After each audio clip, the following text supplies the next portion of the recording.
It's almost time for a new Fedora release, and I'm sure you're going to see tons of content about it. Unfortunately, there's less info out there about Fedora's fantastic plasma spin. Let me explain.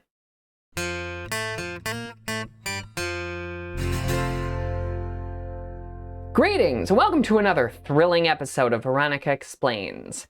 I'm Veronica, and today I'd like to talk with you about Fedora's fantastic KDE Plasma spin, why I think Plasma is awesome, and why I think this distro deserves more attention from the Linux community.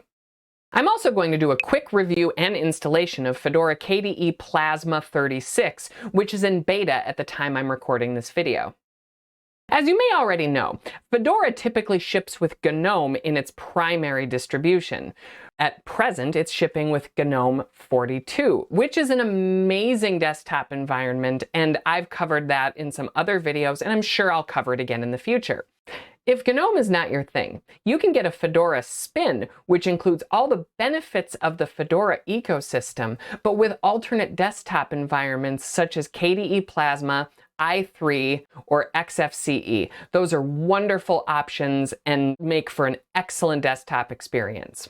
Plasma in particular makes a lot of sense to ship because, Plasma is awesome. It is highly customizable. There is a fantastic suite of apps that's built right in, and it is a wonderful option for folks who want a well-rounded and stable experience on Linux. Especially in particular, if you're coming out of the Windows ecosystem, you might find KDE Plasma to be a much easier transition experience than if you're suddenly thrust into GNOME, which for some folks looks very foreign to them when they first start up Linux. In any case, I think this distro deserves a lot more love from the Linux community, and it doesn't get the attention that it deserves. When we think of Plasma on the desktop, we're often thinking of Arch and installing it that way, Manjaro, which does a wonderful job of shipping a Plasma version. We also, let's not forget Kubuntu, which is amazing. If you love Ubuntu and you want that ecosystem, but you want Plasma, that's a great option. And then, of course, there's KDE Neon. KDE Neon is a wonderful option if you want the bleeding edge version of Plasma on your desktop. However, some folks don't want the most bleeding edge. They want something that's reasonably well tested, stable.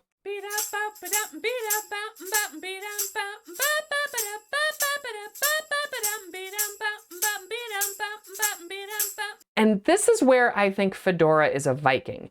I think this distro deserves more love from the community because Fedora is such a fantastic base to launch a distro on, but then you add to that the well-tested and stable version of Plasma that they typically ship with it, and everything just works, and that is such a wonderful experience. If you're a newer person coming into the Linux ecosystem, I feel like we need to talk about Fedora Plasma as a viable option for your first distro. So let's get started with it. Let's try installing it today on an old laptop. I have a goofy laptop here. This is the HP EliteBook Folio 9480M.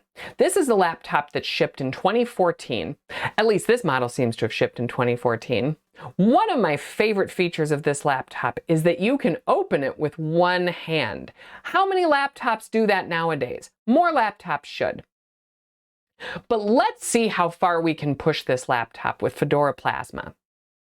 To get started with a Fedora Spin, you'll need to go to spins.fedoraproject.org. That is the website where you can download these spins. We can see right away up at the top it says Fedora 36 beta released. Test it now.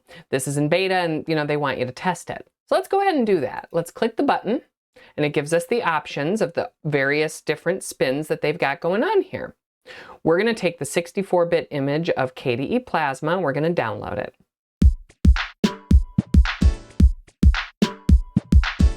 Okay, now that I've got it downloaded, I'm going to flash it to a flash drive. Make sure to leave a comment if you'd like to see a video detailing how to flash a Linux to a flash drive on Windows, Mac, and Linux. I don't know, maybe that's a good topic for a future video.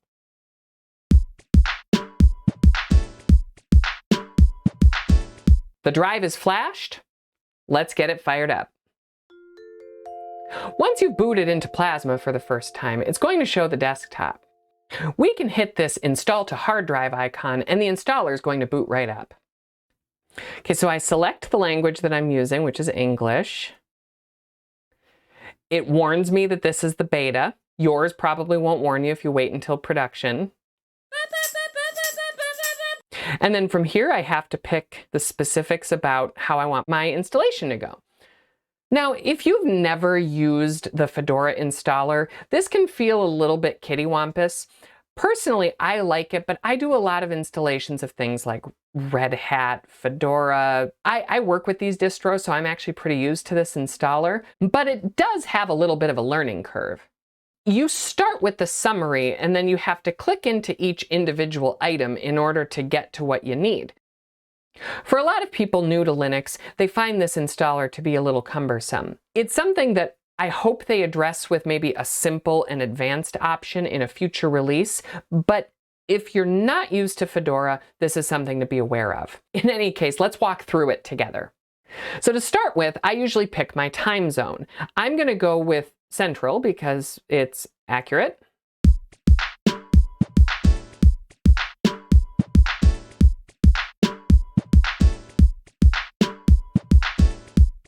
Then I'm going to pick the actual destination for my installation.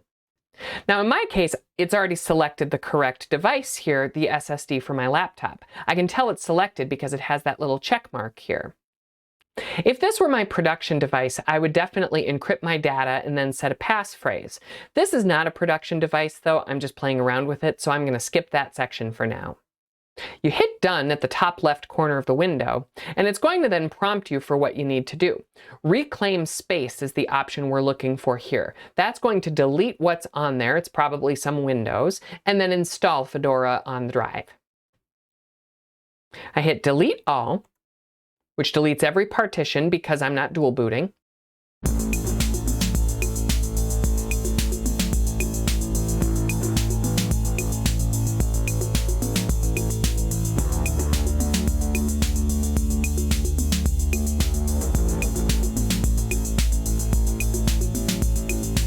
And then I hit that reclaim space and away we go.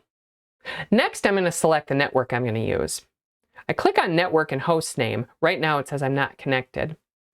And then I'm going to specify a host name. We'll go with Veronica Fedora Plasma Test. I can see here it says, please use the Live Desktop Environments tools for customizing your network configuration. So let's go ahead and do that. Let's scroll on over to the Wi-Fi access point. You can't see what I'm typing. Now, every time you work with Plasma, it uses the KDE wallet system. Oh. Cancel out of the wallet system, and we're set. Next, we're going to create a new user. Now, I strongly recommend against using root user accounts. Not to give you a mom lecture, but only use root if you know what you're doing. Go for the sudo. It's much easier, especially if you're new. When you hit this user creation account first, then you don't have to do anything with the root account, which is nice, and the way it should be. From here, we're ready to begin the installation. Let's see how it works.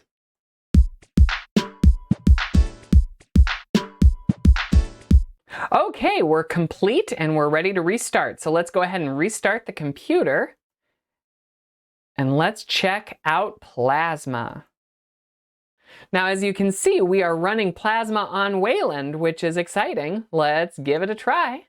Okay, when you open up Plasma for the first time, you're greeted with this wonderful background. It looks like this painted thing, which I think is kind of pretty. And obviously, you have to sign into your networks and stuff. I'm gonna do that real quick. Now that we've got it installed, let's test out some of the features here and just kick the tires and let's see how it looks. Let's start by looking up, is Plasma up to date?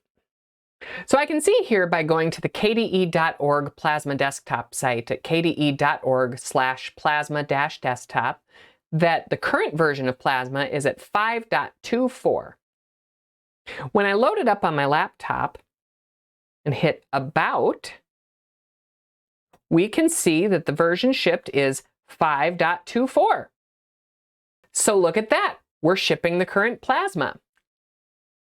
Now, of course, this might change as the version of Plasma increases. I'm sure Fedora is going to keep theirs on a stable version instead of picking up the latest and greatest. Fedora is not a rolling release, and that makes sense. But for now, if you're looking for something reasonably up to date, you've got it here. Let's try a few common tasks. Let's start by updating and downloading some software. We'll open up that Software Center, Discover. Ooh, it says we've got a bunch of updates. We better take the updates.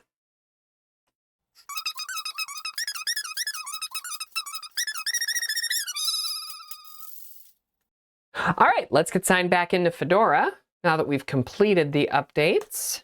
Now, one thing that I've thought about with Fedora Plasma is how it works with Flatpak, because Flatpak is very popular in the GNOME ecosystem, but in my experience, a little less so among Plasma users. So I'd like to see if we can install the Flatpak version of a popular software. In my mind, I'm thinking Visual Studio Code, which is also an Electron app, and let's see how all of that works together. Well, I don't see Visual Studio Code here. Ah, okay, I have to add FlatHub. So in order to add FlatHub in the Software Center, apparently you have to hit this Add FlatHub here by going into Settings and then scrolling down to Flatpak and telling it you want to be able to add it from FlatHub.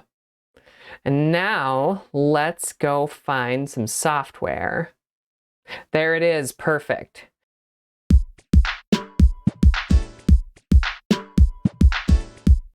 Admittedly, this is a bit of a slow program, but I'm not going to fault Fedora for that because this is an 8-year-old laptop. Did it not install? It told me it was installing. Yeah, I think it installed. I don't know why it still says install here, but let's give it a try. Let's see how it looks.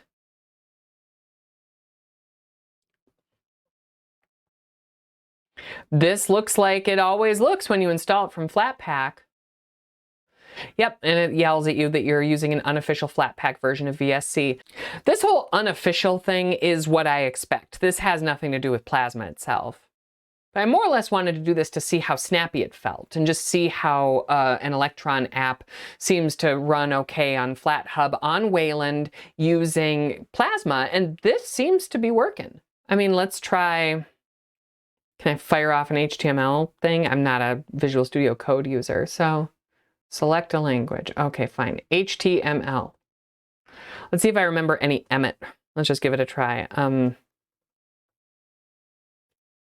Hey, there we go. I mean, this feels snappy as I'm using it. Like this feels about what I'd expect. Did this default to 4 spaces in an HTML document? What a weird choice. You know, using this, this feels just fine. Very snappy, easy to use. No real issues there. So it looks like Electron apps are working okay. FlatHub was reasonably easy to set up, which is fantastic. But now I'd like to try something a little bit more complicated. Let's install OBS and see if it works in any capacity. It's something that a lot of people, when I asked, hey, what would you like to see me test in Fedora Plasma 36? Folks were saying, I'd love to see if OBS works on Wayland. So let's give it a try. Let's see if we can get it working. Let's install it the same way we installed code. Do a search, and here it is. We can see OBS Studio. It's installing from Flatpak. Let's give it a try. Let's see how it looks.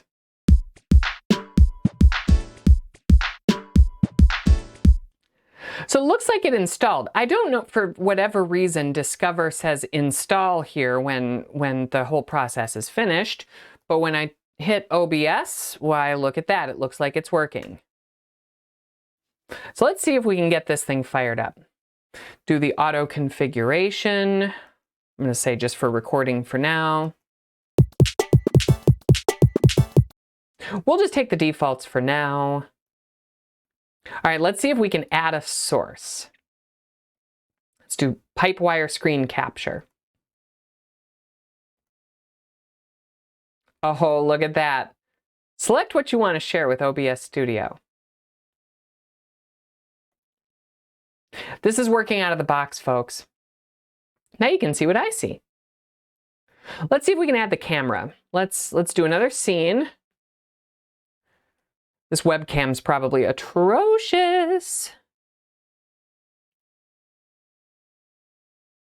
Hey, it's me. Look at me. Oh, that's funny. So, I mean, I can see it's working. I got OBS, it's recording. It seems like it's functioning. If I switch scenes, the scene switcher seems to work. No issues at all. It is super clean. Works like a charm, which is what I expect. So let's try something else. And a few folks had suggested they wanted to see an example of screen sharing on a website, you know, like you might see out of Zoom or Google. I'm going to see if I can fire that up and get that working. Now, this is the capture card. I'm not using OBS because I figure that's going to cause all kinds of problems. What is it? Zoom.us? I don't think I have an account here. Believe it or not, I prefer to self-host my web conferencing software. Is there like a test? Test Zoom. Please tell me there's a test. Okay. All right, I'm not downloading a client. Let's just join from the browser. Okay, it prompted to ask. Let's go ahead and ask. Sure. No issues there. This all looks good. This is what I expect. Let's join by computer audio. We're just doing a test. It's not real. I mean, seems to be working okay from here. But now let's share the screen. Host disabled attendee screen sharing. I can't do a screen share from here. Apparently they don't let you test screen sharing. Fine, I'll make an account. All right. Allow Zoom to see your screen. Let's give it a try. Yes, allow. And look at that. It's just immediately asking. Super clean. Go for it. I can see, it looks like I'm screen sharing. Look at that, another thing that's working. You know, that's one thing I've noticed about Fedora is, honestly, things usually just work. You know, one thing I should address here is the new overview. Let's take a look.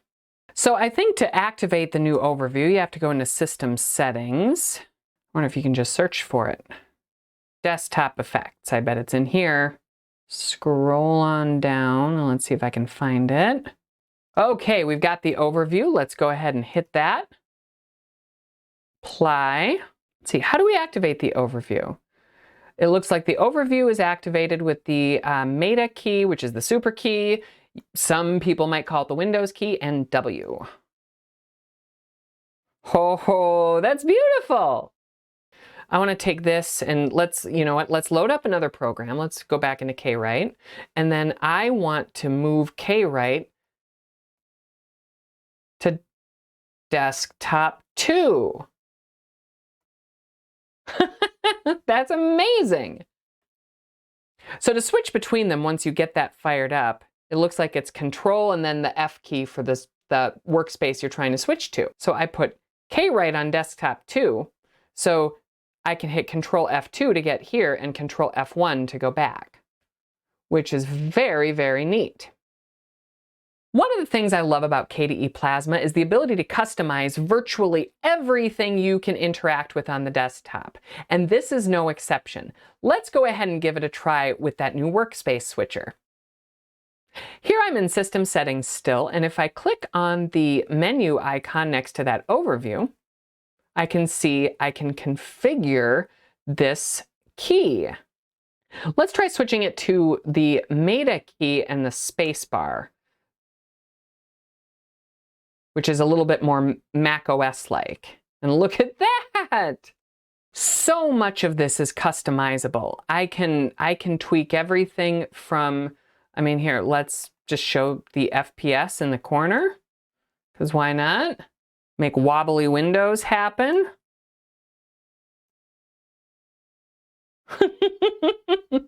That's fun. Okay, we're on Breeze Light here for colors. Let's change to Breeze Dark. Let's see how that works. It's so easy. It is so slick. If I want to pick a different font, let's say I have bad taste. What's the worst font here? Look at that. I made my fonts awful. In another video, I'm going to see if I can go further in depth with KDE Plasma and Fedora and see if the combination here, which so far seems like a winning combination, can go toe-to-toe with Pop! OS for my audio and video production needs. Let me know if that's a video you'd like to see. In any case, I think it is abundantly clear that the folks at Fedora have done just a wonderful job on this release. And if you're a fan of Plasma, this is definitely worth your attention in addition to Kubuntu and Neon and all these other fantastic distros. But really, I don't know why that should surprise any of us. I mean, Linux is awesome. And so are you.